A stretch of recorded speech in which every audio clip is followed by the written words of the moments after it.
जी students, हमारा जो अगला टॉपिक है चैप्टर नंबर 5 का सर्कुलर मोशन का, वो है 5.10 which is artificial satellite. Artificial satellite. जी स्टूडेंट्स, आप आर्टिफिशियल सैटेलाइट के बारे में ऑलरेडी पढ़ चुके हैं मैट्रिक क्लास के अंदर भी। तो यहाँ पे मैं इसे थोड़ा सा जो है लाइक मैट्रिक क्लास थोड़ा सा आपको बताना चाहूंगा। आर्टिफिशियल सैटेलाइट, पहले सैटेलाइट क्या होता है, आर्टिफिशियल क्या होता है, इन दोनों टर्म्स को मैं डिफाइन करूंगा। आर्टिफिशियल का मतलब होता है man made, not naturally made, यानी कि आदमी ने, इंसान ने बनाया हो। और सैटेलाइट किसी भी हेवन बॉडी को कहते हैं, हेवन ऑब्जेक्ट सर्कुलेटिंग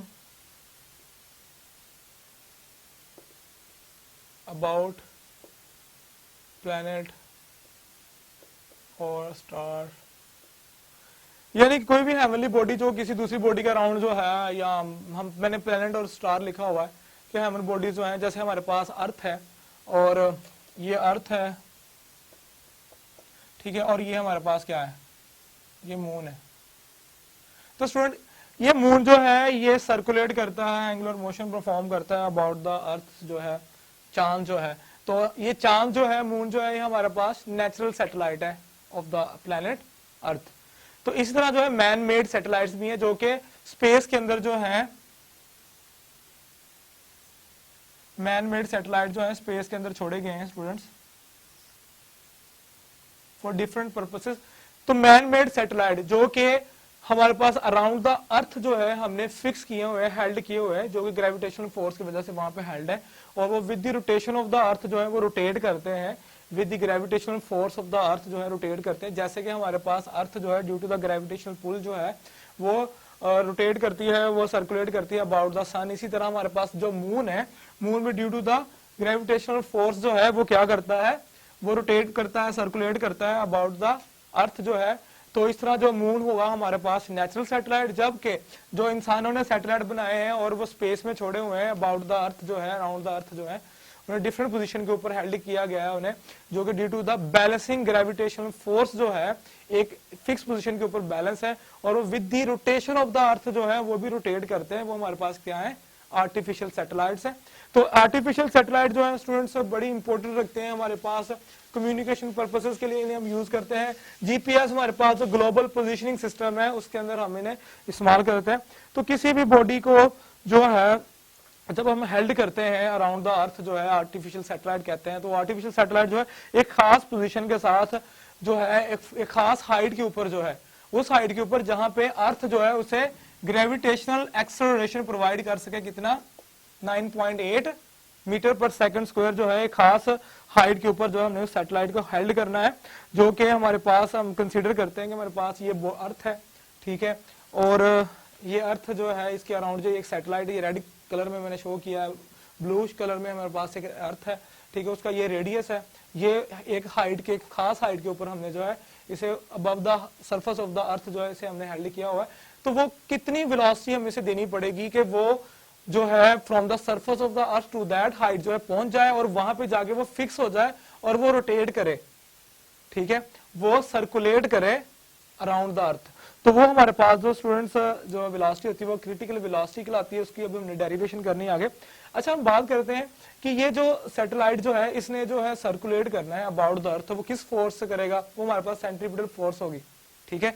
हमारे पास ग्रेविटेशनल एक्सेलरेशन जो इसे मिलेगा वो हमारे पास ग्रेविटेशनल एक्सेलरेशन होगा, जबकि वो एक्सेलरेशन जो सेंट्रीपिटल फोर्स की वजह से होगा वो हमारे पास होगा सैटेलाइट का सेंट्रीपिटल एक्सेलरेशन AC v²/r, जबकि ये वाला ग्रेविटेशनल एक्सेलरेशन है ये हमारे पास g की वैल्यू होती है।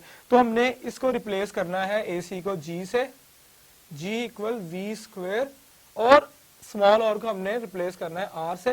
तो स्टूडेंट, ये ग्रेविटेशनल एक्सेलरेशन जो कि near to the earth surface होगा वो 9.8 होगा, जो कि इस ग्रेविटेशनल फोर्स की वजह से होगा। जबकि अगर हमने किसी खास हाइट पे जो है अगर हमने अपने सैटेलाइट को हेल्ड करना है तो इसमें हमने +h भी करना है। अब हम निकालने जा रहे हैं हमारे पास जो क्रिटिकल वेलोसिटी होती है, जो अभी हमने रोटेशनल बॉडी की जो थी वेलोसिटी निकाली थी, लाइक डिस्क जो हमारे पास है, हार्ड डिस्क हमने निकाली थी, क्रिटिकल वेलोसिटी जी स्टूडेंट, हमारे पास वेलोसिटी का रिलेशन जो है हमने पढ़ा हुआ है v equal g into r square root.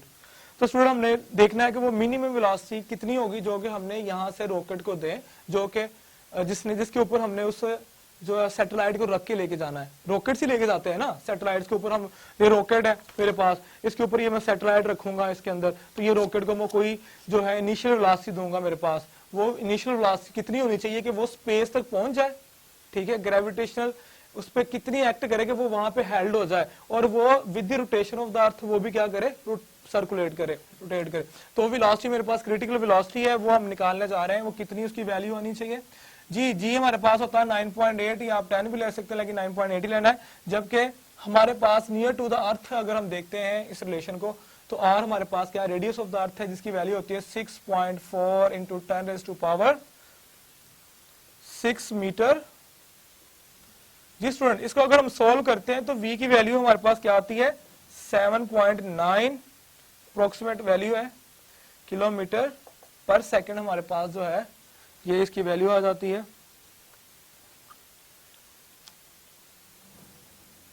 तो स्टूडेंट ये जो वैल्यू है इसको नाम देंगे हम क्रिटिकल वेलोसिटी का। ये वो मिनिमम वेलोसिटी जो है रिक्वायर होगी किसी भी सैटेलाइट को ऑर्बिट करने के लिए अराउंड द अर्थ। तो हमारे पास जो नियर टू द अर्थ होगी वो हमारे पास होगी 7.9 किलोमीटर। लेकिन यहाँ पे हमने किसी हाइट पे जो है सम हाइट पे, तो जब हम सम हाइट पे करेंगे तो साथ यहाँ पे हमें r into r plus h करना पड़ेगा। तो ये हमारे पास क्रिटिकल मिनिमम क्रिटिकल वेलोसिटी। अब हम बात करते हैं कि हमारे पास इसका टाइम पीरियड क्या होगा जब ये रोटेट करेगा नियर टू द अर्थ, जो है जब ये सर्कुलेट करेगा अराउंड द अर्थ जो है, इसके लिए टाइम पीरियड इसका कितना होगा। स्टूडेंट हमें पता है t equals 2πr over v। जी r हमने स्मॉल r को रिप्लेस किया है कैपिटल R से, और v हमारे पास जो लीनियर वेलोसिटी है जो अभी हमने निकाल ली है 2 × 3.14 multiply by 6400 kilometre over 7.9 kilometre पर सेकंड। जी स्टूडेंट, ये अभी हमने निकाली v की वेलोसिटी की वैल्यू, वहां पे पुट करते हैं तो तुम्हारे पास टाइम जो आता है ना स्टूडेंट वो आता है 5060 सेकंड।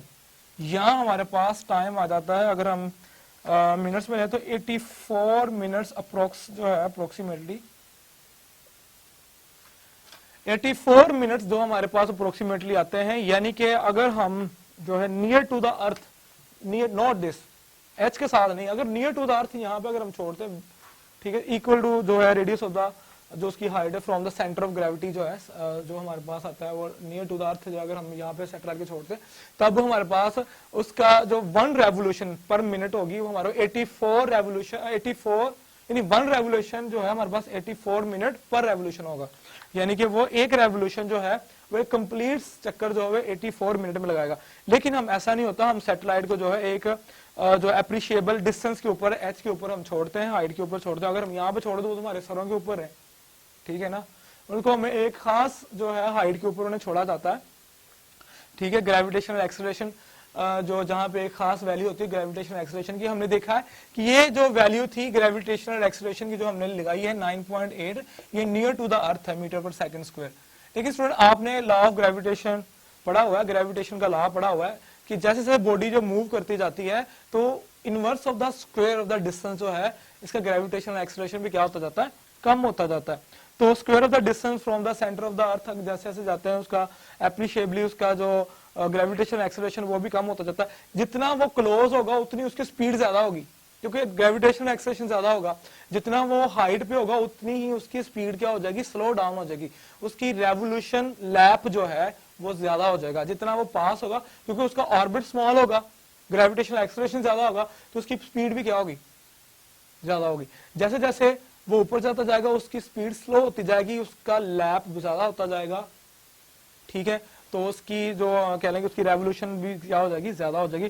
तो क्लोजेस्ट ऑर्बिट जो है, क्लोजेस्ट ऑर्बिट पे जो है अगर हम सैटेलाइट को हैंडल करना चाहते हैं, जो आपकी बुक के अंदर भी मेंशन है, तो हमारे पास जो क्लोजेस्ट ऑर्बिट अगर हम कंसीडर कर लें, अगर हम आर को भी इसको भी ऐड कर लें, तो हमारे पास जो क्लोजेस्ट ऑर्बिट है वो है 400 kilometre height from the surface of the अर्थ।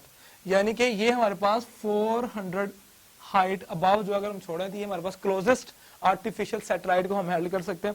जबकि इसके अलावा जो है अगर हमने अपनी पूरी अर्थ को जो है, ये मेरे पास हमारी अर्थ है जिसपे हम रह रहे हैं, ठीक है, ये इसका ऑर्बिट है। अगर हमने ऑर्बिट करना इस पूरी अर्थ को जो है, इस तरह के मुझे नंबर ऑफ कितने जो है वो चाहिए होंगे कि मेरी पूरी अर्थ जो है वो कवर हो जाए, उसकी रेंज में आ जाए, कितने नंबर ऑफ आर्टिफिशियल सैटेलाइट चाहिए होंगे।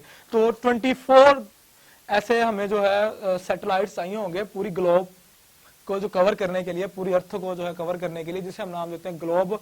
और पोजीशन करने के लिए तो ग्लोबल पोजीशनिंग सिस्टम हमारे पास कहलाता है, जिसे जीपीएस सिस्टम भी कहते हैं।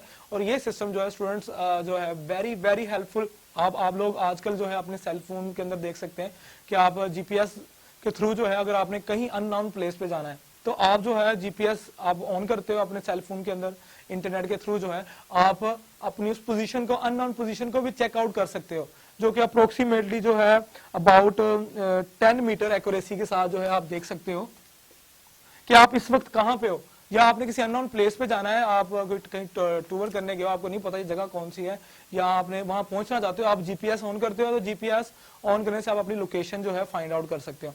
तो ये जीपीएस सिस्टम जो है very very helpful for the airlines, pilot, seller और दूसरे पर्सन जो कि अननोन प्लेस पे जाना चाहते हैं। तो वहां पे जो है हम जो है जीपीएस जो है हमारे पास ग्लोबल